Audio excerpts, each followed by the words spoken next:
There's a lot of moving pieces to the program, and there's two big teams working together as one. With our side, you have first responders that are answering the phone. These are first responders that have been at least 10 years out in the field, and they want to help other first responders because they've been there, which is important because it's important that the person on the other end of the line understands what you're going through. One of the crucial things about the call line itself is the fact that there's a relatability factor for the people who are answering the calls to the callers.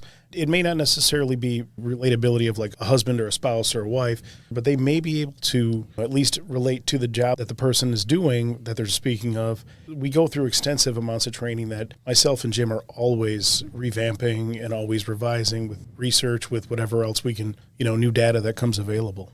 When they call, it's not just we give you a resource and you're done. We've got your back through the whole process of this. You're coming into a group of people that are going to help you through this entire thing that you're going through. And I think a key point, though, you're not alone, but the caller is in control through the whole process. They can start, stop, do whatever.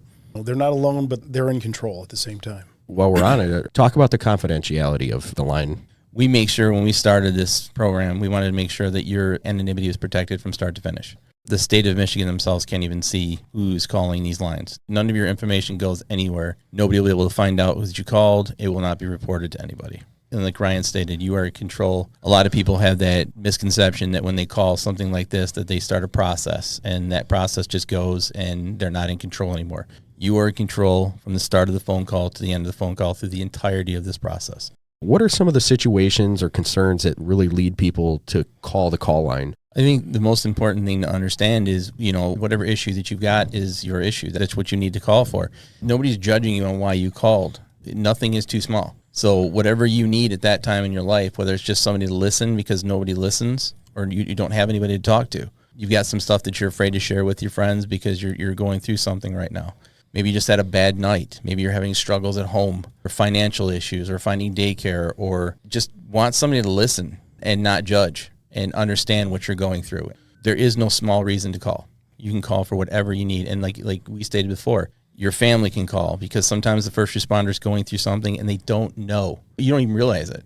Say I'm at the edge. I'm right there, right? I've got the suicidal ideations. I'm heading that way or I'm already there. What does that phone call look like?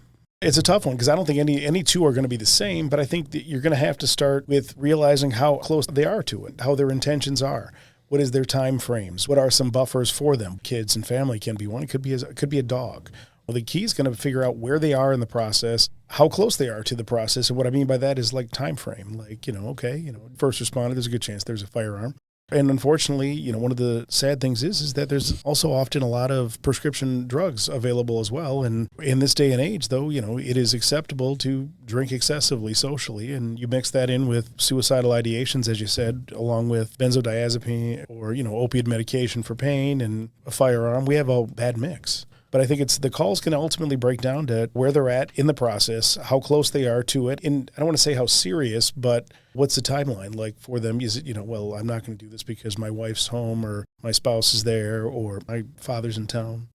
What do you guys see or assume that most people worry about that prevents them from making the call? I think there's a couple things that their work will find out that'll be reported back to them. And they're also worried about the fact that once they call, they're going to start this chain of events that they can't stop.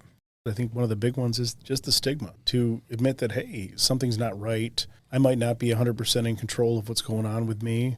And like I said, for 8, 12, 16 hours, sometimes more, you have to be totally in control all the time.